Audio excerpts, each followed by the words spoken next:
जय जिनेन्द्र। मनुष्य दो मासा स्वर्ण के लिए निकलता है और कब कोटि कोटि स्वर्ण की चाह में डूब जाता है, उसे स्वयं पता नहीं चलता। क्या धन सच में सुख देता है या सुख कहीं हमारे भीतर ही छिपा है? आज हम सुनेंगे कपिल ब्राह्मण की कथा, जो लोभ से चला और अलोभ, वैराग्य और आत्मबोध तक पहुंच गया। यह कहानी आपके सोचने का दृष्टिकोण बदल देगी। माँ की आंखों में आंसू देखकर कपिल का हृदय द्रवित हो उठा। माँ, यह सुंदर एवं विशाल शोभा यात्रा देखकर सब लोग तो खुश हो रहे हैं, तुम रोती क्यों हो? क्या बात है माँ, बताओ मुझे, कपिल ने माँ से पूछा। माँ ने बात को टालने की चेष्टा की, पर कपिल का बालहट जो था वह पूछता ही रहा। आखिर में माँ ने कहा, बेटा, एक दिन अपने घर से भी इसी तरह जल्लूस राज दरबार में जाते थे। यहाँ का राजा जीत शत्रु तुम्हारे पिता का बड़ा सम्मान करता था। राजपुरोहित थे तुम्हारे पिता, किंतु उनकी मृत्यु के बाद यह पद अपने घर से चला गया। आज यह तेरे पिता के पद पर आए दूसरे पुरोहित की शोभा यात्रा देखकर वही बीती बातें याद आ गई। माँ, क्या मैं अपने पिता का पद फिर से प्राप्त कर सकता हूँ? कपिल ने पूछा। हाँ बेटा, क्यों नहीं, पर तुम पढ़ो तब ना। अभी तो कुछ पढ़ते ही नहीं हो, खेल कूद में समय गंवा रहे हो। संसार में अनपढ़ की कोई इज्जत नहीं करता, सभी जगह विद्वानों की पूजा होती है। अच्छा माँ, अब मैं अवश्य ही पढ़ूंगा। तुम अपने आंसू पोंछो। पिता के इसी पद पर एक दिन तुम्हारा लाडला बेटा बैठेगा। कपिल के हृदय में अध्ययन की तीर भूख जाग उठी। वह पढ़ाई में जुट गया, किंतु उसकी माँ यशा जानती थी कौशाम्बी के विद्वानों में कितनी ईर्ष्या और डाह है। यहाँ के पंडित एक दूसरे को देखकर जलते रहते हैं। कपिल को यहाँ कोई उच्च शिक्षा नहीं देगा। वे जानते हैं राजपुरोहित काश्यप का पुत्र पढ़ लिखकर एक दिन राजपुरोहित पद का अपना परंपरागत अधिकार प्राप्त कर सकता है, और तब राज दरबार में उनकी दाल कैसे गलेगी। यह सोचकर यशा ने काश्यप के मित्र उपाध्याय इंद्रदत्त के पास कपिल को श्रावस्ती भेज दिया। श्रावस्ती में उपाध्याय इंद्रदत्त को कौन नहीं जानता। वह श्रावस्ती का बहुश्रुत और वृद्ध विद्वान था। कपिल उनके पास पहुंचा, अपना परिचय दिया। उपाध्याय ने मित्र पुत्र को अपने पुत्र की तरह समझा। श्रावस्ती के धनाढ्य सेठ शालिभद्र के घर कपिल के रहने और भोजन की व्यवस्था कर दी गई। कपिल निष्ठापूर्वक विद्या अध्ययन में जुड़ गया। विद्याध्ययन करते करते कपिल यौवन के द्वार पर पहुंच गया। शालिभद्र के घर पर एक सुंदर दासी थी, बड़ी नटखट और चंचल। कपिल की व्यवस्था उसी के जिम्मे थी। दोनों में परिचय बढ़ा और बढ़ते बढ़ते परिचय प्रेम में बदल गया, और अंदर ही अंदर एक दूसरे के स्नेह पाश में बंध गए। अब प्रेम की पढ़ाई शुरू हुई तो गुरुकुल की पढ़ाई छूटने लग गई। आचार्य कपिल को बार बार झिड़कते, आजकल पढ़ने में ध्यान नहीं है तुम्हारा, क्यों, क्या बात है, दिमाग कहाँ चक्कर काट रहा है? आचार्य की फटकार का कपिल चुप हो जाता। धीरे धीरे गुरुकुल में जाना भी छूट गया। अब कपिल दासी के साथ उन्मुक्त भाव से पढ़मय लीला में मस्त रहने लगा। वह यह भी भूल गया कि उसने माँ के आंसू पोंछने का वादा किया है। विद्वान बनने के लिए ही तो श्रावस्ती आया है। वह अपने पिता के मित्र का अतिथि है, परंतु कपिल दासी के मोह में, प्रेम में पूर्ण रूप से अंधा होकर दिन रात दासी के पीछे लगा रहता। एक बार नगर में वन महोत्सव की तैयारियां होने लगी। उस समय नगर की तरुण नारियां नए नए वस्त्र आभूषण पहनकर वन विहार के लिए जाती और उन्मुक्त भ्रमण एवं किराए करती। दासी ने कपिल से कहा, मुझे मूल्यवान रेशमी वस्त्र नहीं तो कोई साधारण सा नवीन वस्त्र ही लाकर दे दो। हीरे मोती के हार नहीं दे सकते तो फूलों के 2-4 गजरे ही खरीद सकूं, इतने पैसे तो लाओ, नहीं तो हम जोली सखी सहेलियों के बीच इस गिरी दशा में वन कीड़ा को कैसे जाऊंगी। अब तो मैं तुम्हारी हूँ, तुम्हें ही मेरा सब कुछ करना पड़ेगा। कपिल के पास क्या था? वह तो भिक्षुक बनकर आया था, विद्यार्थी था। अन्न वस्त्र की आवश्यकता शालीवध के घर से पूरी हो जाती थी और विद्याधन की व्यवस्था उपाध्याय इंद्र के घर यहाँ थी। दासी की बातें सुनकर उसका मन गंभीर हो गया। वह कुछ बोल नहीं सका। दासी ने कहा, चुप रहने से काम नहीं चलेगा, कुछ कार्य करो। संसार बसाते हो तो धन के बिना कैसे चलेगा? परंतु मेरे पास तो एक भी फूटी कोड़ी भी नहीं है, धन लाऊं तो कहाँ से लाऊं? कपिल ने चिंतातुर होकर उत्तर दिया। दासी ने एक उपाय बताया। धन प्राप्ति के सीधे दो उपाय हैं, भिक्षा या चोरी। ब्राह्मण पुत्र हो, भिक्षा मांगने में तुम्हें कोई संकोच भी नहीं। जानते हो, श्रावस्ती में एक धनदत्त नाम का सेठ है। प्रभात बेला में सबसे पहले जाकर जो कोई उसे आशीर्वाद देता है उसे वह 2 मासा स्वर्ण दान करता है। तुम वहाँ जाओ, इतने से स्वर्ण से कम वन महोत्सव की सामग्री तो आ ही जाएगी। कपिल के निराशा भरे हृदय में आशा की लहर दौड़ गई। प्रातःकाल सबसे पहले सेठ को दिन के मंगलमय होने का आशीर्वाद दूंगा और 2 मासा सोना ले आऊंगा। इन्हीं विचारों में रात भर उसे नींद नहीं आई। बार बार चादर से मुंह निकालकर टिमटिमाते तारों की ओर देखता। अब रात कितनी बाकी है, मेरे से पहले ही कोई न पहुंच जाए। कपिल का मन अधीर हो रहा था। आतुरता धैर्य को तोड़ डालती है। प्रतीक्षा का एक पहर भी वर्ष जितना लंबा लगता है। कपिल स्वर्ण लाभ की प्रतीक्षा में आतुर हो रहा था। तारों के झिलमिल प्रकाश में उसे रात का कोई अंदाजा रहा नहीं। पागल की तरह घर से निकल गया। गलियों में ठोकरें खाता हुआ, इधर उधर भटकता हुआ धनदत्त के घर की ओर बढ़ा जा रहा था। ए, कौन है? कहाँ जा रहा है? किसी की तीखी आवाज़ सुनकर कपिल वहीं ठिठक गया। यमदूत जैसी 2 भीमकाय काली छाया उसके पीछे पीछे आ रही थी। कपिल का हृदय धधक कर उठा। इतनी गहरी रात में कहाँ जा रहे हो? चोरी करने? कपिल ने गिड़गिड़ाते हुए कहा। चोरी नहीं, ब्राह्मण का बेटा हूँ। भिक्षा मांगने के लिए धनदत्त सेठ के घर पर जा रहा हूँ। कल कपिल अपनी बात ठीक तरह से कह भी नहीं पाया था कि पहरेदारों ने उसको पकड़ लिया। बदमाश है, चोर है। रात को कोई भीख मांगने निकलता है? दिन भिखारियों का है और रात चोरी की। झूठ बोलकर हमें बना रहा है।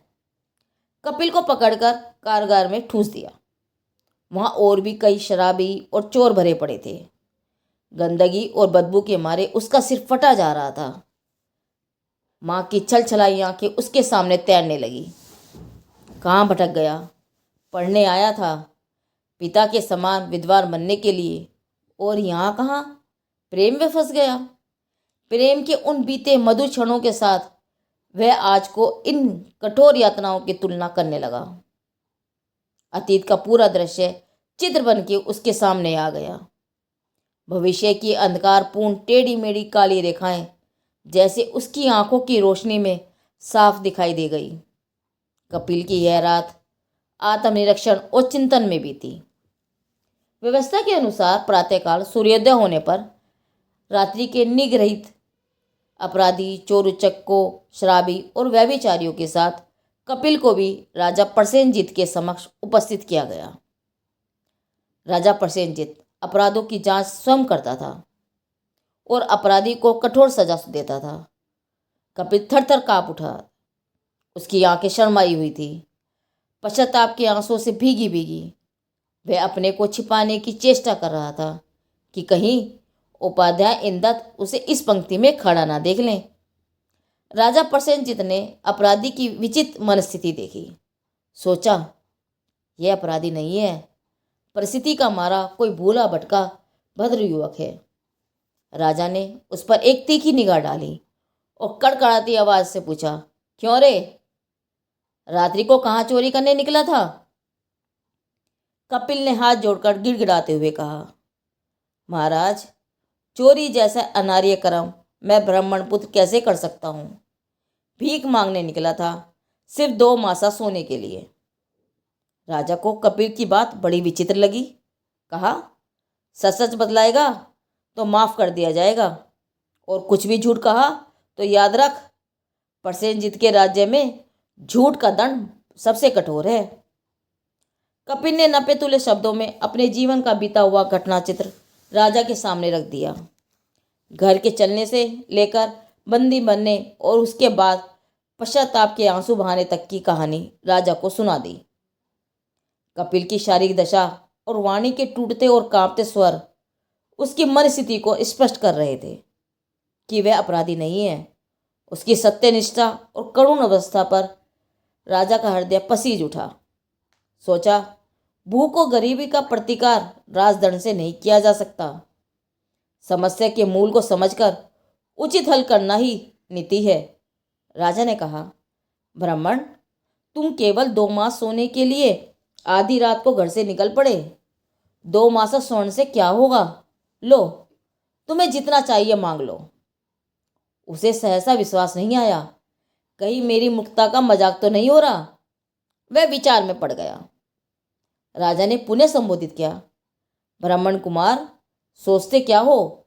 जो चाहिए वह मांग लो, मैंने वचन दिया है। कपिल की विचारधारा गहरी उतर गई। क्या मांगे? 2 मासा सोना ही मांग ले। फिर क्या फायदा? आकाश से गिरा खजूर में अटक गया। तो 100 स्वर्ण मुद्रा गृहस्थी बसानी जो है, कपड़े चाहिए, बर्तन चाहिए, खाने पीने की सामग्री चाहिए, तो 1000 स्वर्ण मुद्रा मांग लूं। किंतु पत्नी के आभूषण किससे बनेंगे फिर? तो 1,00,000 स्वर्ण मुद्रा के बिना तो कुछ भी नहीं होगा, न आभूषण और न मकान। कपिल विचारों की उड़ान में बहुत दूर उड़ा जा रहा था। राजा ने उसकी विचार तंद्रा को झकझोरा। युवक, बहुत गहरे विचार में डूब गए। जो मांगना है शीघ्र मांगो। देखो, विलंब हो रहा है। राजा को भय हुआ, कहीं मेरा राज्य ही ना मांग बैठे। कपिल कोई निर्णय नहीं कर सका। दौड़ती इच्छा कोटि स्वर्ण मुद्राओं को भी लांग गई। जहां तक भी गया, अभावों की खाई आगे और आगे अधिक चौड़ी होती गई। वह इसे पाट न सका। कहीं विराम ही नहीं मिला। इच्छाएं मन के असीम आकाश में मुक्त पंछी की तरह पंख फैलाने लगी। तभी अचानक एक झटका लगा। भावधारा ने पलटा खाया। सोचने लगा, अरे किधर बह गया? 2 मासा सोने के लिए आया था और अब तो कोटि कोटि स्वर्ण मुद्राओं से भी मन की तृप्ति नहीं हो रही है। उड़ने को अनंत गगन मिला तो पक्षी उड़ता ही गया, कहीं रुका ही नहीं। इस उड़ान का कहीं किनारा भी है? उसका चिंतन अंतर्मुखी हो चला। जहाँ लाभ होता है वहाँ लोभ बढ़ता है। लोभ के तूफान में मैं भटक गया था। आशा तृष्णा के तेज प्रवाह में बह गई। जब तक उसका अंत नहीं करूँगा, मन को शांति नहीं हो सकती। सोना और मणिमुक्ता आज तक किसी को शांति नहीं दे सके। इनका त्याग एवं संतोष ही तो शांति का साधन है। वही मेरे सुख का अक्षय कोष है। वह तो मेरे अंदर है। उसे प्राप्त करना मेरा अपना अधिकार है। फिर राजे से मैं क्या मांगूं? वह धन दे सकता है, परंतु शांति और सुख तो नहीं दे सकता। अरे तुम कैसे हो? अभी तक कुछ सोच नहीं पाए? जल्दी करो, जो मांगना है मांग लो। इतने विचारों में क्या डूब गए? राजा की तीखी आवाज ने कपिल का ध्यान सहसा भंग कर दिया। हाँ, सोच लिया सम्राट। जो चाहिए था वह मिल गया। अब न कुछ सोचना है और न कुछ मांगना है। राजा ने चकित हो पूछा, क्या सोचा तुमने और क्या मिल गया? राजन, जो जो लाभ होता है तो लोभ बढ़ता है। लाभ और लोभ की दौड़ में अंततः लोभ ही आगे रहता है। मैंने ये दौड़ खत्म कर दी है। मैंने ऐसा लाभ पा लिया है जो कभी लोभ से पराजित नहीं होता। आत्मा का जो अनंत वैभव और ऐश्वर्य मुझे मिला है, वह तुम्हारे राजकोष में कहाँ है? इच्छा की ठोकरें खाता खाता अब मैं उसका स्वामी बन गया हूँ। कुछ क्षण पहले का वह आशा का दास अब आशा का सम्राट है। अब मुझे कुछ नहीं चाहिए। राजा प्रसेनजीत कपिल के जीवन का यह अद्भुत परिवर्तन देखकर स्तब्ध रह गया। दया की जगह श्रद्धा जागृत हो गई। राजा कपिल के चरणों में झुक गया। तब तक कपिल ने खड़े खड़े ही अपना केशलोच अपने ही हाथों से कर लिया था। सिर का ही केशलोच नहीं, मन का भी लोंचन करके वह सच्चा त्यागी बन गया। लोभ से अलोभ की ओर, कामना से निष्काम की ओर वह बढ़ गया। कपिल ने समझ लिया था धन सीमित है पर इच्छाएं असीम। राजा धन दे सकता है पर शांति और सुख नहीं। जिस दिन मनुष्य अपनी इच्छाओं पर विजय पा लेता है, उसी दिन वह संसार का नहीं, स्वयं का सम्राट बन जाता है।